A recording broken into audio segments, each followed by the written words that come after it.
Are you a church or charity leader and you're trying to figure out how to work with creatives? You're trying to figure out how to measure their work, what it is they do all day, and even how to talk to them and communicate your goals, your vision, your mission, and how that might translate to graphic design and video and other creative projects. In this Word Made Digital tutorial, we're talking to a leading expert specifically on this topic, and we can't wait to dive in.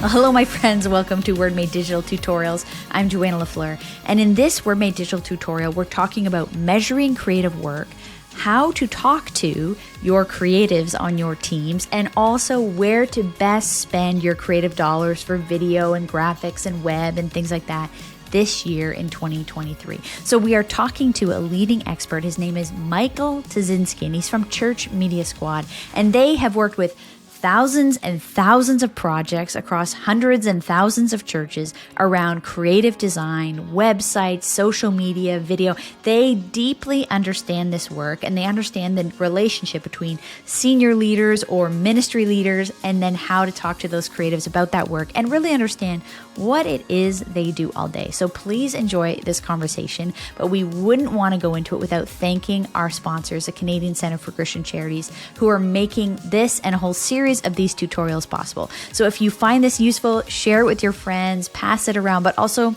check out the whole archive. We have all kinds of tutorials for you on topics of church communications, charity communications, and creative work, and how to make that happen in this digital world for your organization. Hope you enjoyed this conversation. Everyone, I'm so glad to bring you on the tutorial today someone who has some insight that I was fascinated by when we got to meet in person in Nashville a couple months ago. Michael Tuszynski, he's from the Church Media Squad. And so first of all, Michael, introduce yourself. Tell us a little bit about what this is. What is Church Media Squad? And then we'll go from there. Well, I'm Michael. I live out in Utah area, lived here for about 8 years. What is Church Media Squad? Essentially what we do is we come alongside the communication efforts of a church that's already rolling, and we do all the creative effort for them. So graphic design and video editing, and we got some other stuff like social media planning that we're planning on putting out there for everyone. But that's what we do. We're adding an entire graphic design and media department for your church for a whole lot cheaper than having just a single graphic designer even on staff. Yeah, I mean, it's kind of an amazing product. When I was a church communications director and saw this come out, this service, I was like, this sounds too good to be true. Because, maybe in some ways, like what did you see? Why did you start building this service? What did you see as a problem that churches were having? Well, essentially, my main reason for this is that I think some churches are spending too much time on something that should be outsourced and isn't really necessarily a people-related thing. So I'm a former youth pastor, creative arts pastor, worship pastor, and what I noticed in my own role was that I was spending so much time on doing the media side of stuff that it took away from hours that I could be spending with people in the church. So that's kind of the heart behind why Church Media Squad exists, is to, yes, we're going to help you make you look good with your media, but we also want to take some of the stuff off your plate so you can get back to people ministry. Yeah, I love that. And so what fascinated me when we met, we were at a church communications conference in Nashville, and I kind of got a look under the hood. Literally, you pop open your laptop and you're showing me some systems, tools, but measurement, because I think a lot of senior leaders in an organization, they kind of wonder what the creatives do all day. They're kind of wondering, like, what is it exactly that takes so much time, or like, how do you measure the work of a creative person? And you have so much data on that because you've been doing it for a long time.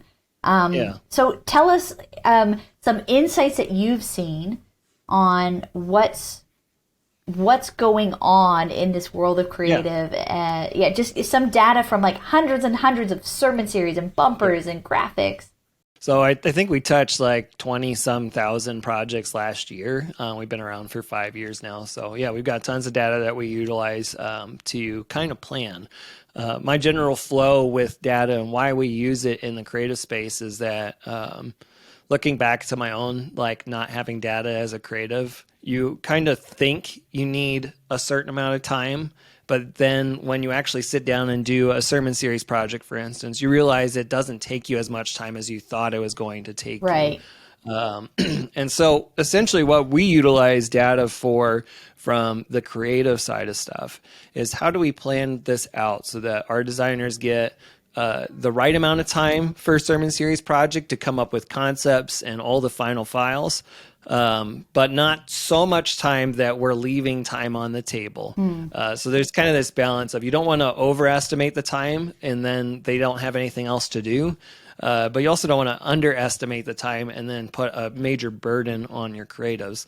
And that's just not possible if you're not tracking data at all. I think when we first started, we didn't have an ability to track time on individual projects for stuff, but we utilize a ton of different tools to track our data. But the main thing that we use is ClickUp, which is a project management platform like Asana and Monday. And just tracking our time on projects there goes into all this data that we have that we can then kind of utilize to we work with about a few hundred different churches across the country, some outside the country.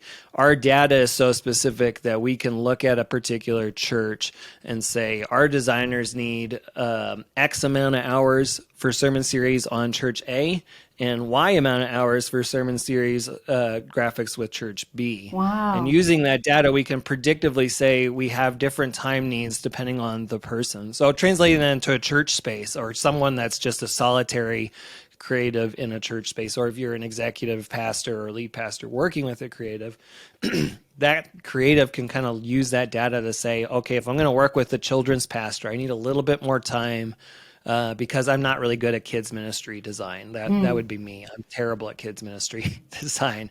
But if I'm looking and working on a social media post, I don't need as much time because I'm the one that's making that decision, for instance, could be a different use case. So it's like a very quick how we use data. There's a lot more to it than that. And this person needs to have more input. This person lets the designer create what they want. And you can actually, even in a local church, quantify, start to measure that over the course of a year, look for trends, and then make decisions about maybe even what's worth spending time on and we know we spent 50 hours on that thing and I'm not sure it was worth the result. These things can be actually more measured than we think they are. One of the downsides with data in a solitary church environment is that you may not have the kind of quantity of data that we're dealing with hundreds of churches. I can pull data based off of a few hundred different sermon series graphics we've done in the last 3 months, for instance, and come up with quantifiable data. But if you're a single church and maybe you do one sermon series a month, which is actually more than most churches do, but if you did one a month, that's only 12 data points that you've got on sermons. So even just starting data collection doesn't necessarily mean you're going to be able to have a decision that you can make that's well informed. Because data collection has to have lots of variables to get the right answer to it. But you can't get there unless you're starting to actually track stuff. And so my number one tip is start tracking, regardless of what it is, regardless of what you think it's going to take you. Start finding a way to collect that data and try to find ways to utilize it to make better decisions, like you said, Joanna. And do you have any, when I'm thinking of that senior leader who's working with the creative person, do you have any tips or best practices on what tools you think are, again, churches with tight budgets? How do you feel about Canva, or, all these kind of things? Do you think, what I mean is are there tools that you think here's the top 3 tools that are worth spending money on? Or these are things that are worth investing in, or we'll start there. Yeah.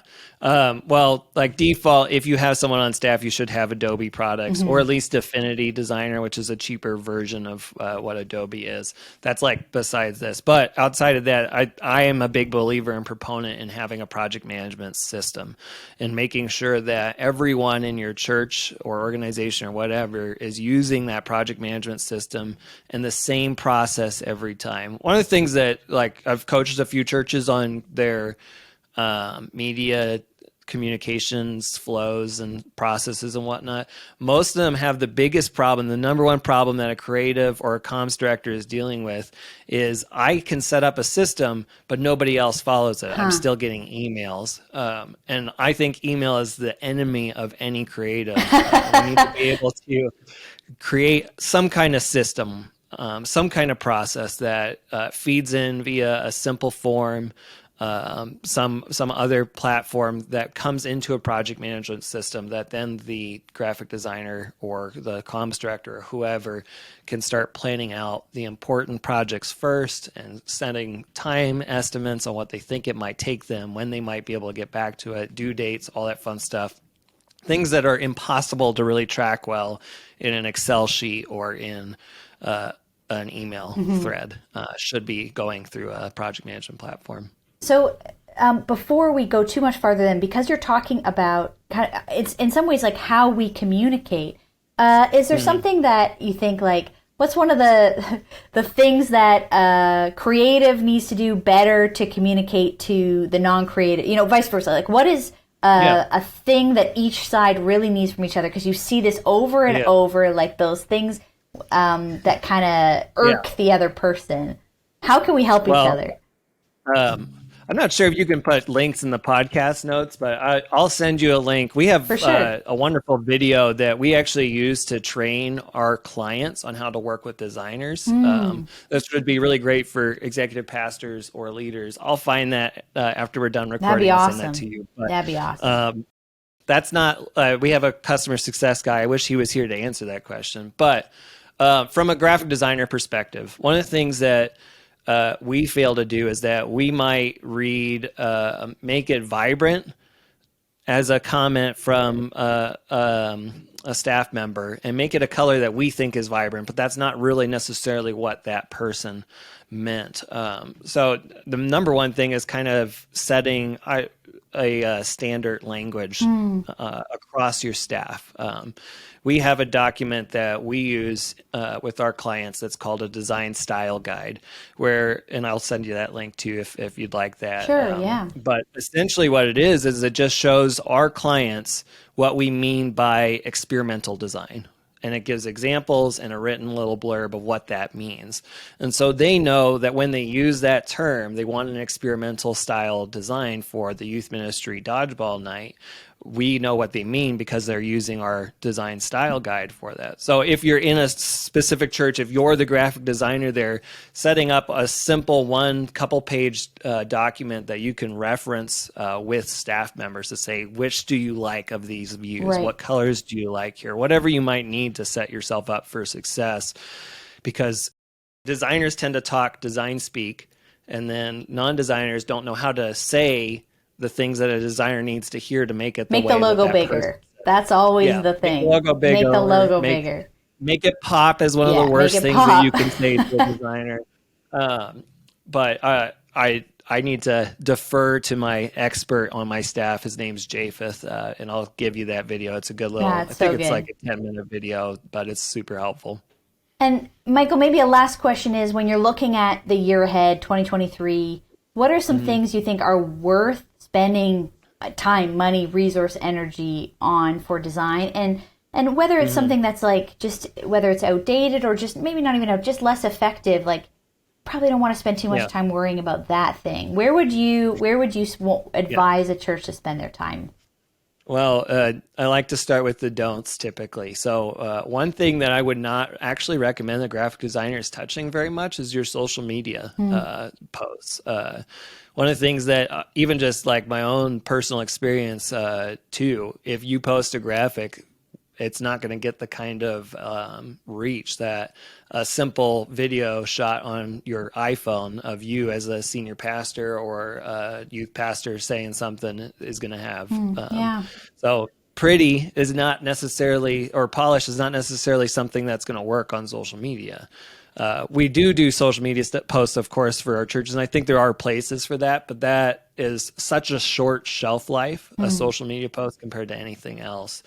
When we're talking about how much time to spend on something, it's essential to say how long is this going to be utilized.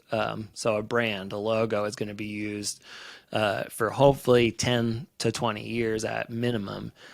So if with that in mind, you want to spend the most time on your logo and your branding and stuff that's going to set the course for your church. Anything that's a sermon series that's really long or an event that's going to draw a bunch of people in, you need to spend a little bit more time on particularly like outreaching events, something that needs to understand what is the community around us like, what's actually going to grab the eyes and attention of the people that we're trying to reach. That's stuff you can't just put together in Canva. You need somebody that's a graphic designer. There's this great series on Netflix called Abstract, and I'm sure you're aware of it, Joanna, but there's an episode in there, and I can't remember which one it is, but one of the guys says that the goal of design is to solve problems. So you're creative. Their goal is to solve the problem of reaching people with your Easter egg drop event. That should probably be something that gets a good amount of time because that might be your biggest outreach event in the year. Yeah. That social media post, you probably don't need to nitpick and make sure it's the right font and that the logo is just big enough on there that everyone sees it. That's so good. Michael, there's so much more. You're sort of really are a wealth of insight because of the amount of churches and work that your team is doing. We're going to link some of that stuff below so people can get those resources. But where else where do you want to send them today on the internet to find you or to find your team? Yeah, most of the time, the best way to get a hold of me would probably be through Instagram. I've been posting more on there lately. My Instagram handle is @ChurchMediaMike because I have a terribly long last name that no one can learn how to spell. But you can also get a hold of us on our website, any of our team members. There's a live chat bubble that's at churchmediasquad.com. If you have any questions about what we do or anything, you can use that. I actually check those chat messages too sometimes. So if you ask for Michael, I might be able to jump on and chat with you live there. Awesome. Thanks so much. Great insight. And just love what you're doing to help so many churches make this thing happen at a really professional level without having to have that in their staff. So thanks so much for your work. Yeah, absolutely. Thanks, Joanna, for your time today.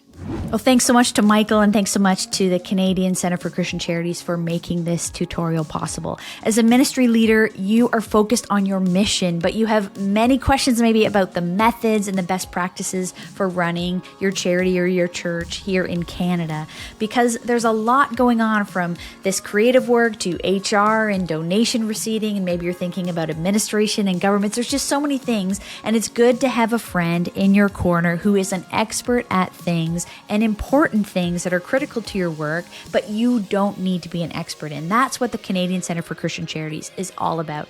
It's a ministry helping Canadian churches and charities, all about providing those guidances that you may not be an expert in. So membership is super affordable.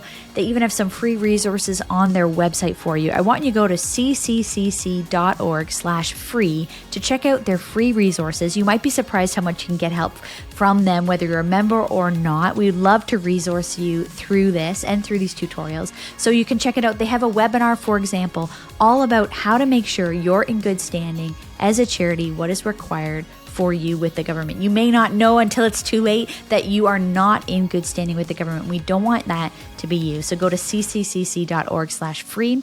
The links will be out in the show notes. Thanks so much to 4Cs, and we'll see you on the next tutorial.